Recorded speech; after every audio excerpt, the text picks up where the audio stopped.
So, another species is Strongyloides stercularis. Dito naman po ay may 3 stages, which is egg, larva, and adult. So, for the first stage, as you can see in the picture, it is ellipsoid in shape or oval.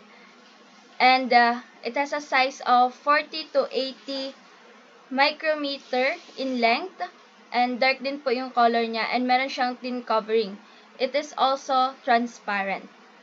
So, sa next stage po, we have larva. Nakalimutan ko pa sabihin na dun sa first stage ng ating Strongyloides stercularis ay larva na po siya, and pero parang katulad nung kanina na parang encapsulated pa din siya, pero sa loob ay larva na din siya.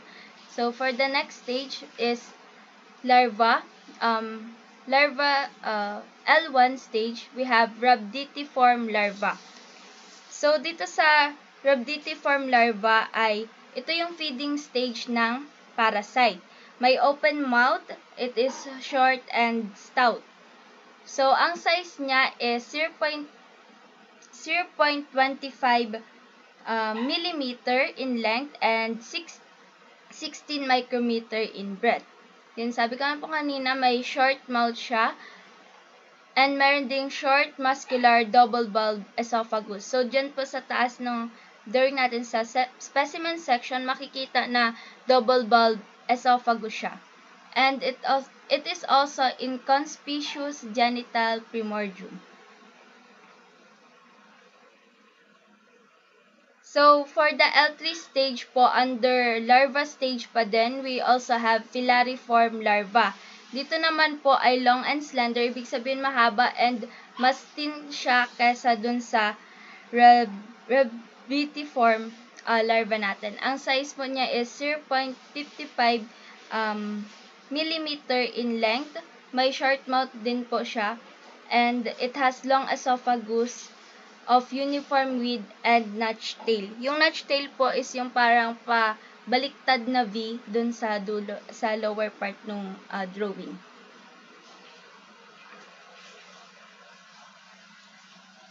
Okay, for the last stage, we have the adult. For the male, it is shorter and broader.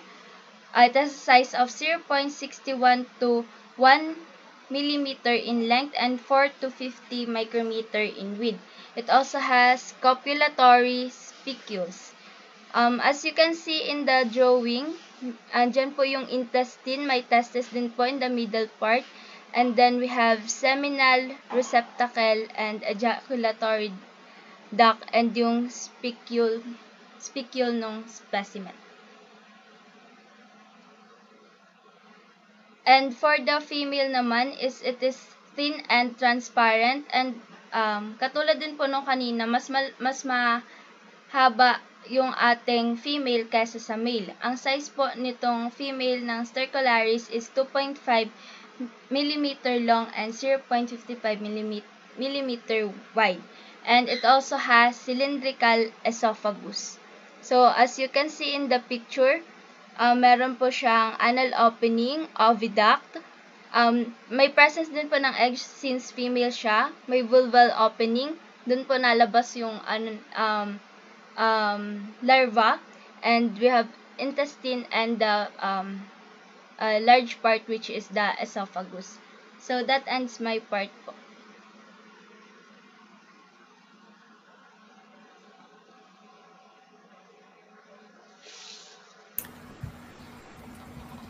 So, next naman po is sa Ancylostoma duodenal and Necator americanus.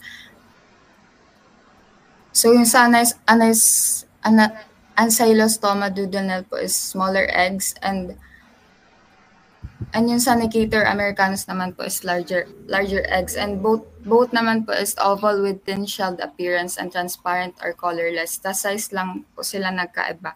Yung size po ng Ancylostoma duodenal po is 55 to 60 by 35 to 40 micrometer, while the Necator americanus is 60 to 75 by 35 to 40 micrometer.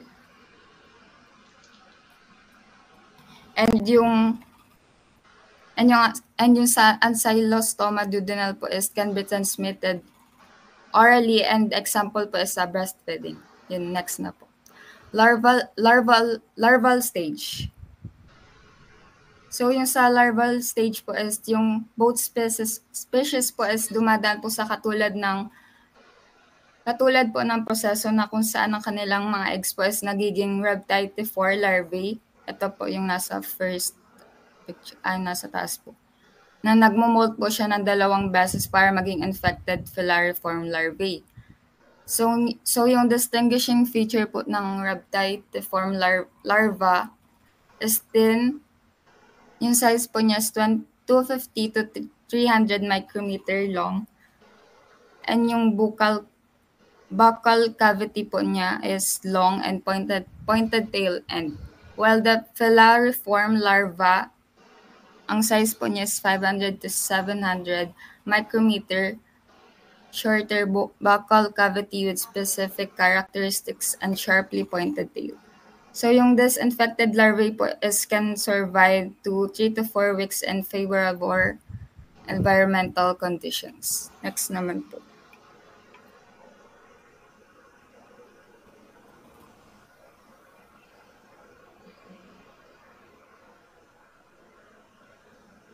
Next po is sa adult stage ng Nicator americanus. So yung sa distinguishing features po is less pathogenic, smaller and slender, double curves or resembling S, smaller and round with 4 chitinous plates, anterior ends bends in the opposite direction to the body, curvature, no spine present at the posterior. So yung sa adult stage po is ang pinagkaiba lang po sa kanila is yung sa buccal capsule po.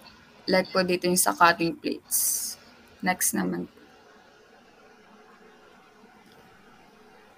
Sa ancylostoma duodenal naman po ng adult stage is distinguishing features po niya is has more pathogenic compared to Nicator americanus. Larger and thicker in size, single curves resembling AC, larger and oval with 6 teeth. Anterior ends bends in the same direction as the body curvature. Spine is present as the posterior ends. So, ang pinagkaiba naman po dito is sa buccal capsule po, yung like dun sa nauna po is yung dito naman po ay sa ancylostoma duodenal po is teeth 4. Yun dito. Yun lang po. So, next naman po tayo sa Enterobius vermicularis. So, dito, first is yung egg stage and ganito yung itsura ng specimen niya.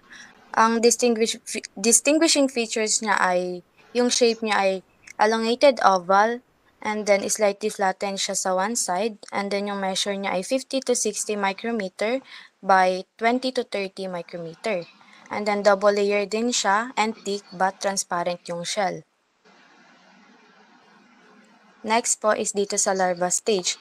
Ang pinagkaiba nito sa adult ay mas maliit siya, and then, di ba kapag na-ingest yung egg, mapunta ito sa small intestine, and dito mag-release yun ng larva, and then yung larva, yun yung magiging adult, and then mag-migrate ito papunta sa large intestine. Next po. Next po is dito sa adult stage. So, meron tayo ditong male and female. Sa male po, yung measurement niya ay 2 to 5 mm long by 0.1 to 0.2 mm wide. And then yung tail niya ay curve. And meron din itong blunt posterior end with a single spicule. And then sa female naman, yung measurement niya ay 8 to 13 mm long by 0 to 3 to 0.5 mm wide. And then yung tail naman nito ay long pointed. And then, meron din itong wing-like anterior expansions na natawag na cervical alley. And kapag gabi daw, napunta ito sa perineal skin, yung area around anus, and dun siya nagalay ng egg. And then, nakaka-produce ito ng mga 10,000 eggs every 24 hours. Next po.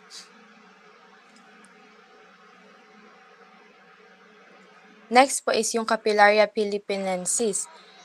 First po is yung embryonated egg. Dito, kapag na-ingest yung egg galing sa mature female worms, ganun din mapunta siya sa small intestine and doon siya mag-release ng larva and yun yung magiging adult. And meron itong thick shell or pwede ring thin shell. Yung thick shell na embryonated eggs ay hindi pa siya nare-report na nagapas ito sa human feces or yung sa dumi ng tao. And then next po is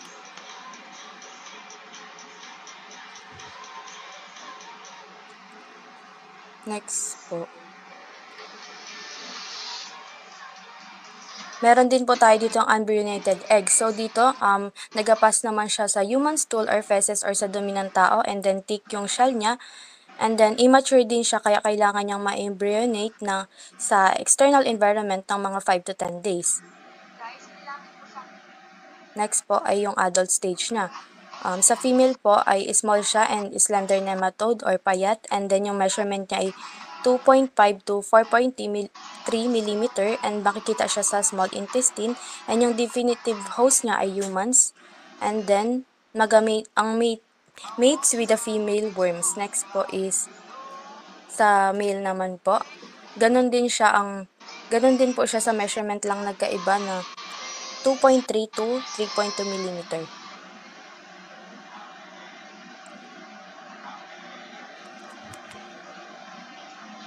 So, ang next po ay yung Wuchereria bancrofti and Brugia malawi. So, for the, Wuchereria bancrofti po, meron po tayong microfilariae stage, which is ang distinguishing features niya po is sheathed, gently curved, and have a tapered tail measured around 240 to 300 micrometer in stained blood smears, nuclear column, loosely packed cells visible individually, and do not extend to tail tip. So, ito yung, kung makikita nyo po, yung distinguishing features niya, meron siyang hyaline sheath, which is yung cover niya, or yung nagsisilbing egg ay, yung sheath na yun is mas mahaba pa rather than the microfilary itself. At kung makikita nyo, tapered tail siya, meaning patulis yung tail and nakikita yung cell. But, yung mga cells na yun is packed pero di umaabot sa tail. Kaya kung makikita nyo, merong space dyan. So, pa-next slide daw po.